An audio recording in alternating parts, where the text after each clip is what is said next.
Okay, so are you all physically ready to lose your goddamn mind? Like, I've crumbled. This arc took me and my emotions on a joyride in so many different ways. I was hyped, punching the air, sad, stoked, mortified, terrified, literally not wanting to turn the page because I knew what was about to happen, and completely and utterly awe-smacked with a godly difference in power between what I thought was strong and the actual or possible ceiling of power throughout the world that Tatsuki Fujimoto has created. This arc here is my absolute favourite of these stories so far. Obviously, I've got to say favourite because I know for a fact that I'll probably lose it when I get to the Control and Gun Devil arcs that follow this one.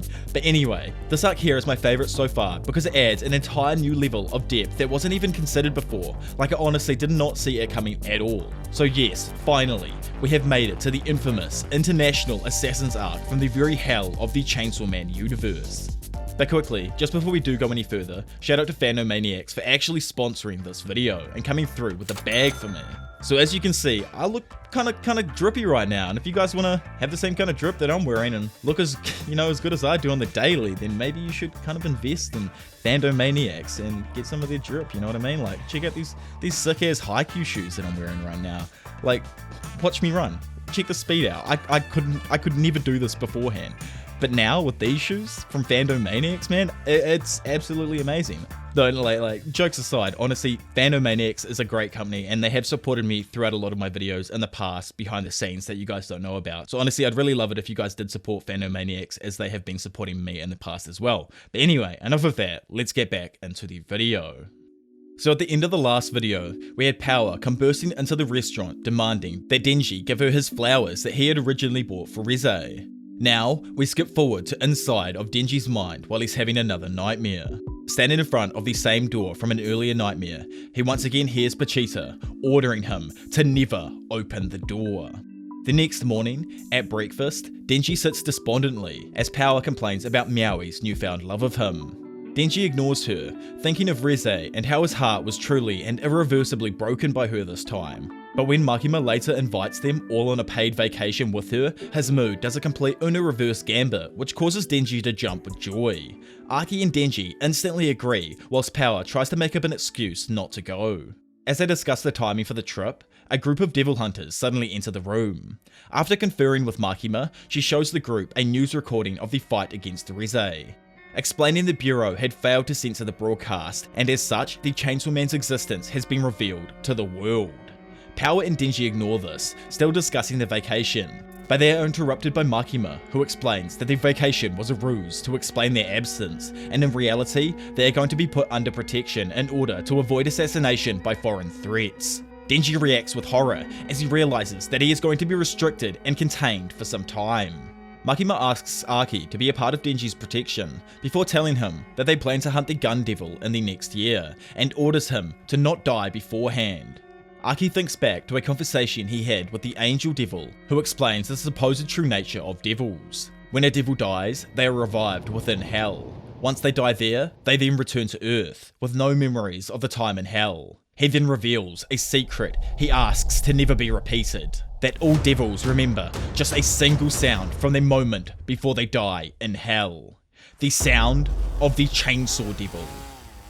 Meanwhile, in America, a trio of part-time devil hunters sit and discuss their new job, killing Denji and returning his body to the US in exchange for 2 million of those beautiful American buckaroos. The youngest man, Aldo, expresses a fear of dying, however, is talked down by the other two, reminding him that the three of them, all brothers, survived the Gun Devil's onslaught. As they prepare to leave for Japan, the leader, Sato, refers to them as immortal. Elsewhere, in a forest, a woman and a young man named Tolka hunts a fox. As he shoots the fox, the woman asks if he felt like he'd taken the fox's life, but the man explains that he did not. As he skins the animal, she asks him again, and again he says no. As he cooks it and serves it to her, she asks again once more, and yet again he denies it. The woman then explains that they will be going to Japan and doing the same to a young 16-year-old boy named Denji. The man, referring to the woman as Master, agrees, hoping to earn the woman a retirement due to her short lifespan. Meanwhile, in China, the hella seki fun time takes place between a woman named Quanxi and a harem of, I guess you could say, friends. As they start nutting, a man arrives, requesting her to take the job of capturing Denji, the Chainsaw Devil, and as a reward, she can ask for any wish. After consulting her group, she demands basic human rights and an education for all of them. At the same time, Makima discusses Quanxi with Kishibe, expressing concern over her and her harem's abilities. As they talk, Makima states that the biggest concern is that of the assassin Santa Claus from Germany. Yo ho ho. Though he is thought to have died of old age, the two are still cautious as Kishibe confirms his abilities could likely outmatch them.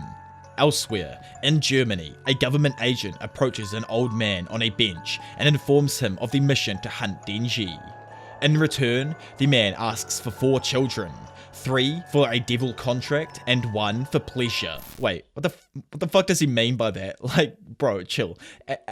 Yo, like, calm down. Meanwhile, alone in his room, Denji lies watching TV, sadly wondering why his heart is so desired and also why the trip was cancelled. Noting his sadness, Aki affectionately sits on him, explaining that the trip was merely postponed, not cancelled, and that if they're able to damage their opponents enough, then the enemy will retreat, allowing Denji to return to his life as normal. Denji, considering the idea, instead decides to kill all of his enemies so that he can finally have his vacation.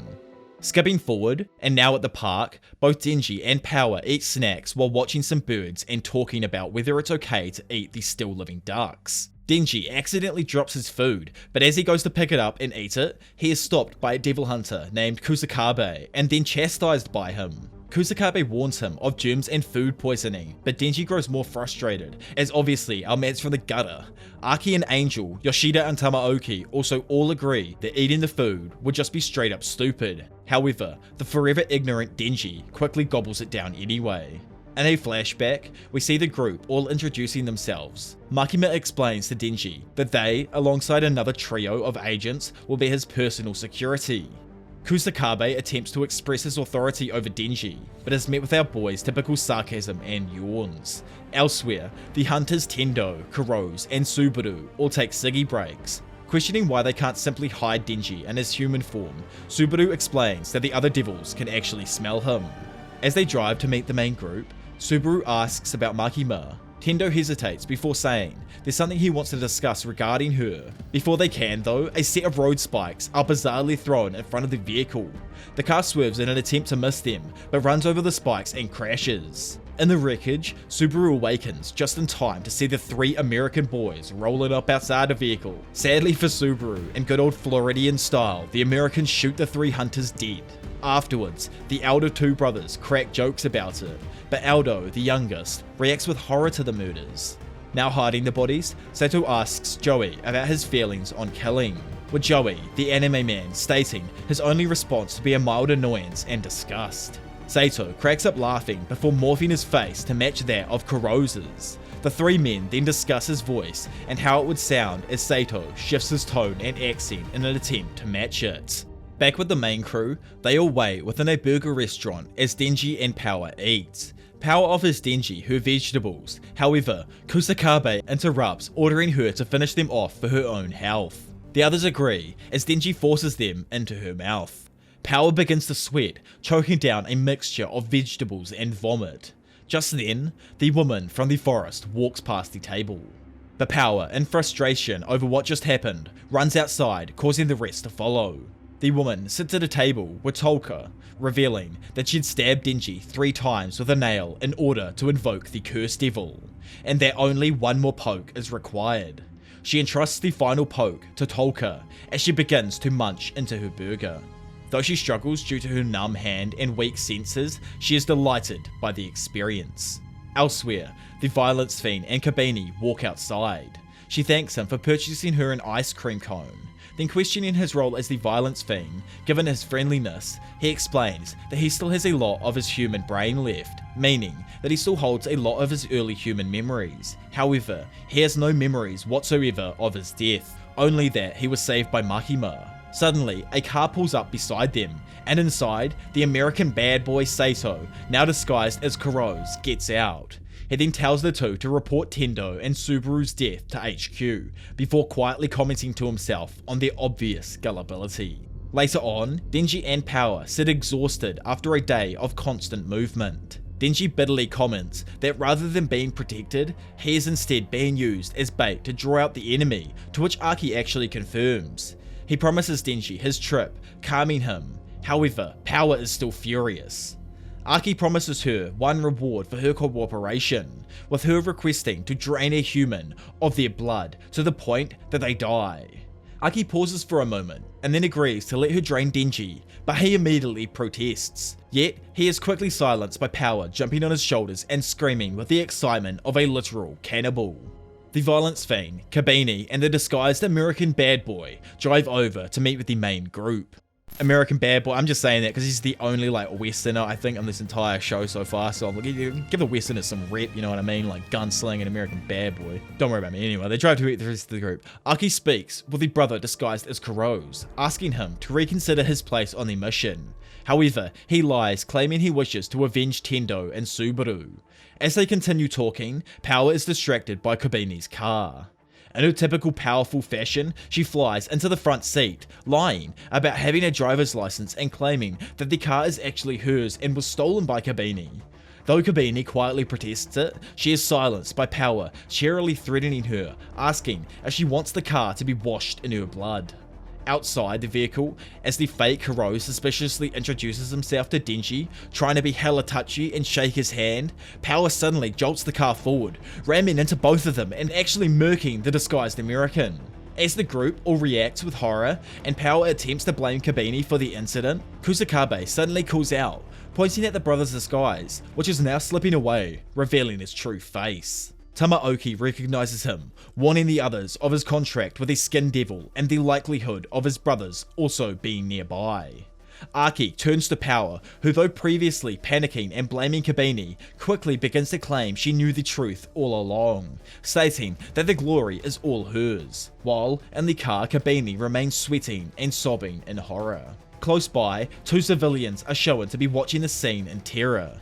They move to an alleyway as not to be seen, and it is revealed that they are the Americans, Joey and Aldo in disguise.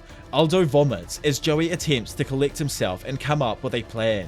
However, he is suddenly pulled around a corner by an unseen figure and is seemingly vaporized. Aldo quickly composes himself as Yoshida, a devil hunter, walks around the corner, having swiftly executed Joey. Noting Aldo's vomit, he writes him off as a bystander and leaves, quietly muttering that a pro wouldn't puke. Somewhere in Tokyo, a car rams into another. As one driver leans his head out to confront the other, he is met by Cosmo, who cheerily repeats the phrase, Halloween to him. The driver slowly begins to repeat the phrase to himself, over and over. Quanxi appears and begins leading Cosmo and the other girls in her group away. Noticing a sushi restaurant, Pingusti grows excited. As they enter, the staff express fear of the group, but begin serving them either way as Cosmo makes them repeat Halloween too. Whilst they wait for their food, Pingusti, another member of the group, begins to list off facts about fish, and Long takes a bite out of a ceramic plate. Then stating she is exhausted, Quanxi instead decides to hunt Denji the next day. Oh my, Pingusti? I think is how you say it properly, and Quanxi, her group's names are so hard to say, my brain though, literally can't cope trying to say them. I try so hard. Elsewhere, Aldo observes a photo of Kuro's, Tendo, and their friend Tomono. Disguising himself as Kuro's, he goes to Tomono's apartment, who invites him inside. Sitting down together, he asks of Tomono's life. Tomono goes on to reveal that he has few relatives or acquaintances who barely ever check up on him. He then begins to ask questions regarding Kurosa's life, revealing that Kurosa had a girlfriend and a mother, both of whom who cared deeply about him. Aldo turns and sees a photo of a young Kurosa as part of a soccer team. Seeing this, he breaks down, repeating, "I'm sorry," much to Tomono's bewilderment. Later, as the two lie down to sleep, Tomono speaks to Kurosa, still not realizing it's the disguised Aldo. He invites him to quit devil hunting and open up a small clothing shop instead. Then bringing up Kurosa's deceased older brother, asking him what would he say about Kurosa's current position. Then thinking on his brothers, Aldo realizes the advice they would give him would be, a pro always gets his job done. The next day, in a crowded street in Japan, the mysterious old German man is seen touching a passerby on the shoulder. The dude he touched then gasps and grabs out at a passerby next to them, and so forth until the entire street had linked itself, converting into doll-like creatures along the way. Throughout the cities, the 4 different groups, Tolka and her harem, Aldo, the elderly man, and Quanxi all prepare in various ways to begin hunting the Chainsaw Devil. Elsewhere in a building, Makima walks through a cluster of doll-like corpses. She orders Beam and Prince to go and protect Denji, whilst making the protection of the other hunters only a secondary objective. At a department store, the creepy old dude watches Denji and the others through a window. From a distance, he commands his dolls to attack the group once they enter the building. Following the party inside, the dolls' arms warp into blades. However, as they enter through the door, Kusakabe is revealed to be crouching inside of a ritual circle. Then using the power of the Stone Devil, he petrifies the approaching dolls. Yoshida explains the power of the Doll Devil, stating that if they touch any part of a person, including the clothes that they wear, they will be transformed into a subservient doll. As Aki suggests that there would be a limit to the amount that could be made, a large swarm of dolls instantaneously burst through the windows, charging towards the group. As they run to the second floor, power is suddenly grabbed. As her and Denji rip the dolls to pieces, Kusakabe reveals that fiends are likely and luckily immune to the Doll Devil's powers. As more swarm, a hunter named Nakamura suddenly appears, summoning the Fox Devil to swipe them away. Bro, this guy's probably going to die. As we know, per every single Fox Devil user, this dude just leaves when he starts getting attacked too hard. Tamaoki explains to everyone that there were hunters stationed in every building in the street, and that the mission's true purpose was to hunt the assassin creating the dolls called Santa Claus, explaining that those turned into dolls can never be restored. He notes that the ability is short-ranged, meaning that the assassin is in the nearby vicinity, and apologizes to Denji for using him as bait. Over with the woman, she sits at a nearby park, waiting. Close by, Tolka clutches his nail, preparing to use it on Denji. In the bathroom of the department store, Aldo sits psyching himself up for the coming conflict. The elderly man summons another swarm of dolls to attack as Kabini attempts to repair the dent in her car, and Quanxi finally prepares to hunt. It's just a free-for-all right now. I love this part of the story so much. As more dolls are created by the old man, they begin flowing inside the store, dodging the Fox Devil swipes and lunging forward. Angel summons one of his weapons, using 5 years worth of his lifespan that he had absorbed from humans, then strikes down several of the approaching dolls. When questioned as to why he hadn't used such a weapon earlier, he responds that he has his reasons. Outside, a group of devil hunters appear, preparing to aid the group. However, they are halted by the appearance of Quanxi and her harem. As they prepare to attack the girls, Quanxi pulls out a sword and dashes forward, making her way to the second floor of the building in almost an instant. Dropping the now dented swords, she draws 2 more as the hunters and dolls are revealed to have been sliced apart. Having seen a vision of the events through his future sight, Aiki warns the others, as he and the Angel Devil are barely able to block her continued attacks, being knocked to the floor. Nakamura, who was too slow to react, is decapitated by her barrage. I told you this man would die. Quanxi then stands up, looking back at a concerned Denji and Power. Outside, members of Quanxi's team wait, destroying the remaining dolls. Suddenly, they are approached by Kashibe, Kabini, and the Violence Fiend. Pingusti uses her ability to see that Kashibe has contracts with the Needle, Claw, and Knife Devils before assessing him as harmless due to his lack of body parts with which he hasn't already made contracts. Kashibe slowly strides towards them as they prepare to fight. Inside the building, Aki's group react to Quanxi's instantaneous attacks. In a flash, she kicks Denji into the air before knocking out Kusakabe and Tamaoki.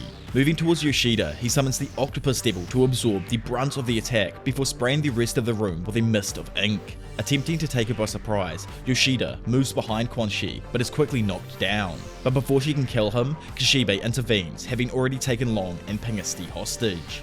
Kashibe orders Denji and Power to restrain the hostages, as Power reveals that she was actually just playing dead the entire time. Kashibe and Quanxi, who are revealed to actually be past acquaintances, sit down to discuss the situation. Kashibe begins to discuss retirement and old age. However, as he speaks, he holds up notes in a notepad that reveal Makima is listening to them. Through his notepad, he promises to give Quanxi freedom in return for helping kill Makima. Quanxi refuses, explaining through a seemingly unrelated anecdote that she prefers not to get involved, stating that ignorance is bliss. As she says this, Aldo enters and shoots at Denji. Kishibe kicks Denji though, causing the attack to miss, but Long is still able to take the opportunity to grapple him and free herself. Then, in a flash, both Quanxi and Kishibe move to slice each other's throats. After a few strikes, Quanxi is able to throw Kishibe out of the window, but he is able to slow his fall by sliding down the building's exterior and falling atop of Kabini's car. Aldo continues to fire at the various combatants, leaping out of the way of a fireball shot by Long. However, Quanxi grabs him and throws him through the window as well, with him also falling and landing on Kabini's car. Inside of the building, the violence fiend continues fighting off a swarm of dolls as Kabini looks down in complete horror at the state of a destroyed vehicle. Power, still holding Pingusti hostage, demands that Quanxi leave her and Denji alone. Quanxi politely asks Power to stand down, promising her safety, which causes her to hesitate. Suddenly, our boy Beam emerges from the floor, knocking back Long and freeing Denji from her grasp. As Denji chooses to flee, Quanxi is stopped by Yoshida, who requests a rematch. The two begin to spar, rapidly dodging one another's blows, but still landing a few solid hits on one another. Yoshida comments that Quanxi is likely not human due to her minimal reaction to several devastating blows. Meanwhile, Denji and Beam flee, with Beam advising him not to waste blood by turning into his chainsaw form. As they run, Denji accidentally stands on Tolka's nail and is suddenly whisked into the air. As they both react with shock and confusion, Denji is ripped apart by the cursed devil before Tolka appears and kicks Beam to the ground. As Denji and Beam lay unconscious, the woman appears and applauds Tolka's work. However, ignoring Tolka's concerns of moving the body, the woman begins to explain the secrets of making a perfect doll. She says, by gathering the trust, respect, worship, and pity of an individual over a period of time before converting them, you can make the perfect doll. With that, she then transforms him, revealing that she in fact is the real Santa Claus, and that elderly man was merely another perfect doll controlled by her. As Aki and the other hunters awaken, Quanxi bests Yoshida and throws him through a window. As he falls, he is able to catch himself with the octopus devil. Back inside, the others prepare to fight until Aki suddenly stops, horrified and confused by his future vision. From outside, Santa Claus sacrifices the elderly man and 3 children that he had promised to the Hell Devil in return for sending every living person within the building to hell.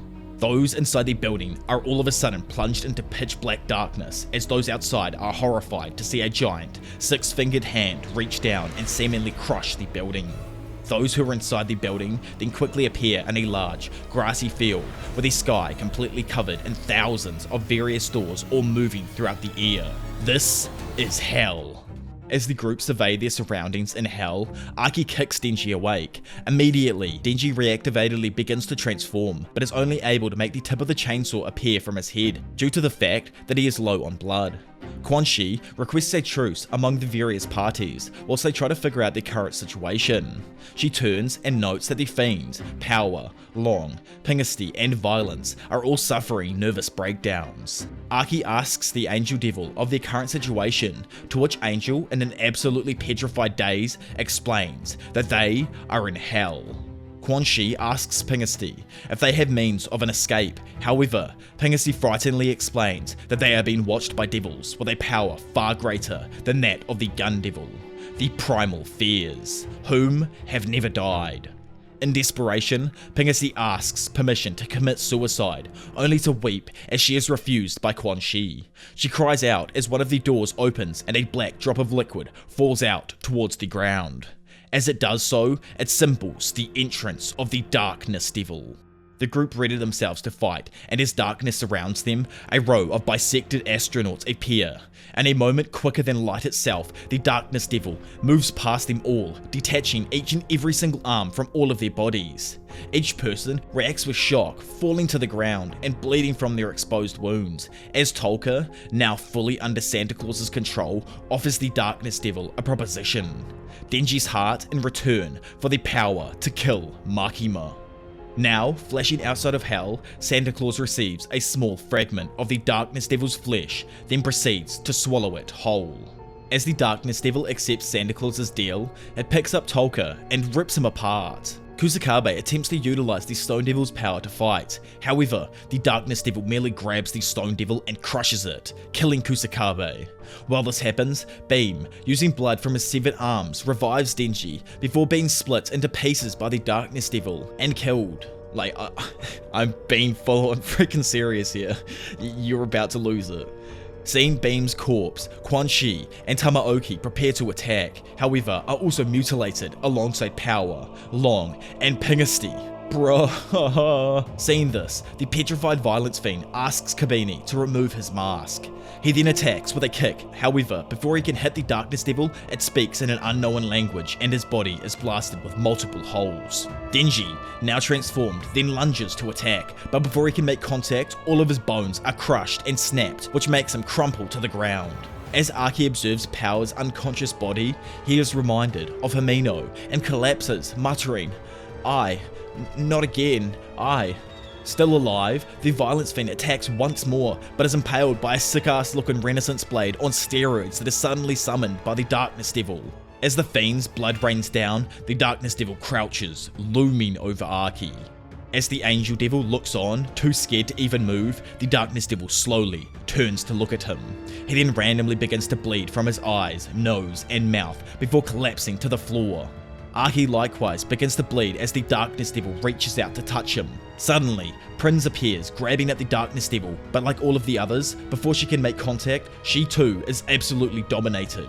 Quickly communicating with Makima though, Prinz is ordered to summon her to hell, which she tries to stop, but Makima commands her. She follows these orders and Makima emerges. Both her and the Darkness Devil then face each other, quickly snapping their fingers in each other's directions. Makima's finger suddenly snaps as the various mouths of the Darkness Devil erupt with blood. Makima approaches Tolka's body, placing her hand on his decapitated head. Then holding her arm out, her bones are slowly twisted and cracked as the Darkness Devil summons a sword to impale her. As Makima touches his head, Tolka offers all of himself to the Hell Devil in return for sending them all back. Just then, as quickly as they all entered, they are all transported back to the rooftop of the theme park Santa Claus was stationed at. As this happens, Santa Claus absorbs her remaining dolls, transforming into a tall, multi-armed creature. She begins to approach Makima, taunting her, while Makima holds Denji's torso, and now having given him some of her blood, pulls his cord.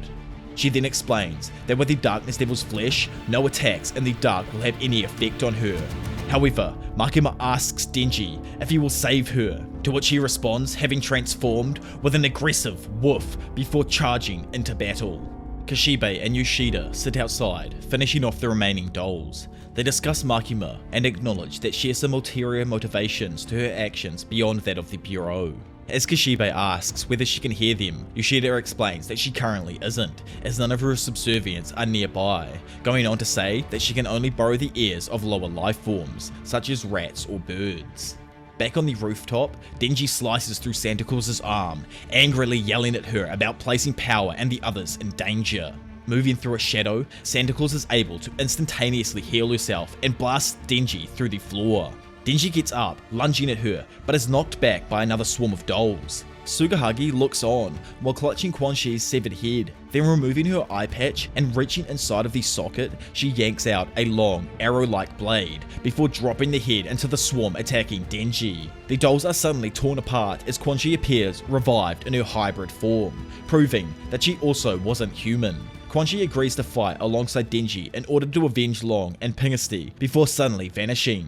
Over in a nearby alleyway, Quanxi appears in front of Santa Claus, blasting her with powerful bolts. However, just as quickly as she is torn apart, she heals herself and congratulates Quanxi on her moniker as the first Devil Hunter. Wondering how to attack Quanxi, whom is moving at speed she cannot register, Santa Claus suddenly returns the humanity to her dolls, restoring their minds whilst forcing them to continue the assault. As Denji stares at the now frightened and screaming human dolls charging towards him, he exasperately shouts, "That's some real villain shit right there."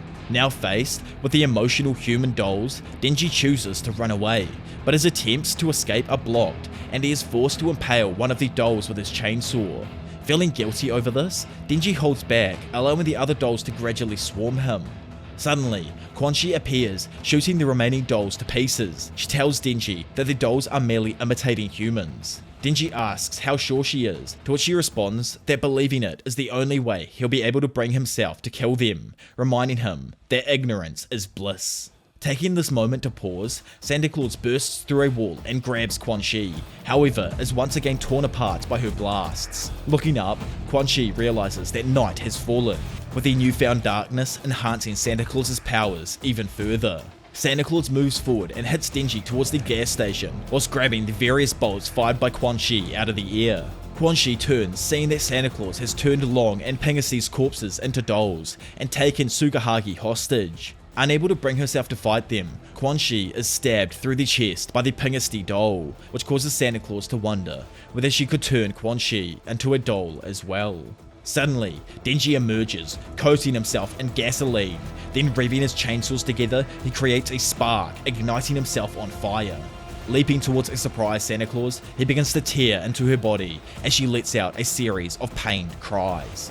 Denji and Santa Claus both writhe in pain as Denji complains about the heat of his flaming body. Pushing him back, Santa Claus heals herself instantly, mocking Denji for his foolishness. Denji retorts, claiming to watch a great amount of educational programming, before revealing the chain of his chainsaw to be wrapped around Santa Claus's body. Using it to keep himself close, he lunges again, slicing into her. She comments on the futility of his actions as she splits the pain and damage between her various dolls. However, Denji comments that her regeneration has begun to slow due to the light from his flames. Suddenly, Santa Claus slams Denji into a wall as a numerous number of dolls break through and begin stabbing him in the back. Santa Claus then chooses to wait and watch Denji burn and die from blood loss, calling him Makima's dog. However, Denji instead tears into the dolls and drinks their blood to rejuvenate himself. He tries to move forward, only to once again be swarmed by dolls, as Santa mockingly tells him that he will be reunited with Makima in death. Suddenly, Denji begins to pull on his chain, dragging Santa Claus towards him as he ignores the blows from countless dolls around him.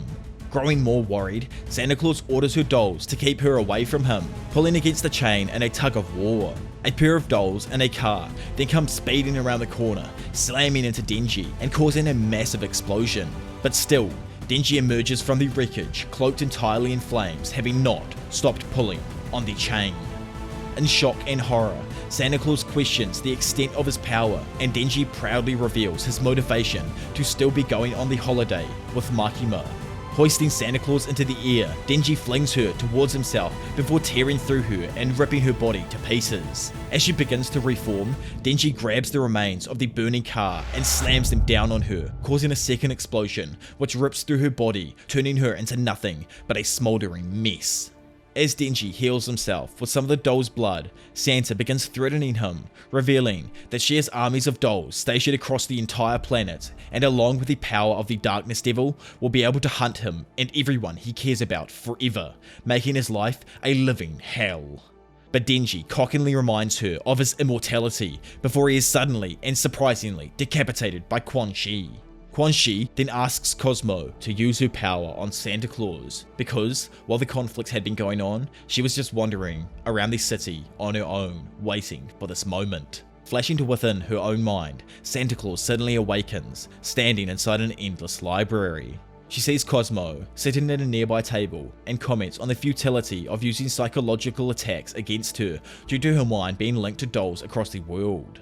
Cosmo, looking up, introduces herself as the Cosmos Fiend, before explaining the extent of her power, the ability to grant individuals total and complete understanding of everything in the universe, a process so overwhelming that the victim is forced into a semi-conscious state where they are only able to process the word Halloween over and over again until their death. As Santa Claus suddenly finds herself falling through the library, her body is shown in the real world, crumbling to dust as it mutters the word Halloween over and over. Yoshida and Kishibe then arrive as Quanxi turns to fight them. Silently though, the two put on blindfolds and Makima emerges from between them, holding a sword. Seeing this, Quanxi instantly surrenders, offering Makima anything in return for sparing the lives of her underlings. Makima doesn't even listen to her though, and ignores their pleas, before quickly slicing all three of their heads off in one swoop. Elsewhere, a news anchor reports on the dolls stationed throughout the world, who have been locked into saying Halloween, as a result of the Cosmos Fiend's power. Amongst them, Aldo is seen also shuffling around and repeating Halloween, with an obvious pain in his eyes. Back at the main location, Yoshida removes his blindfold, questioning why Kishibe doesn't want to do the same, to which he simply replies that he doesn't want to see a damn thing. Okay, so what the fuck, that arc there was kind of insane, man. I'm not gonna lie, the International Assassin arc has been, or Assassin's arc has been absolutely mental. I honestly never ever expected this. I've seen some of the panels beforehand, like the Arky panel on top of the rooftop, or the Hell panel with all the thousands of doors throughout the sky, but I had no idea that it was going to be to this level of absolute destruction that was going to go down throughout this world and actually happen in this battle with like tons of main characters just dying. Well, not main characters, I guess you could say. They were third-rate hunters or whatever, I guess you could say, as Yoshida also put it as well right at the end there, saying he was a third-rate hunter. So obviously I'm wondering what's in store. If he's third-rate and Kishibe could possibly be fourth-rate, even though he said he's the strongest, what possibly is going to happen next arc, and what is behind Denji's door? It started right out at the beginning of this arc with Denji, you know, having that dream again of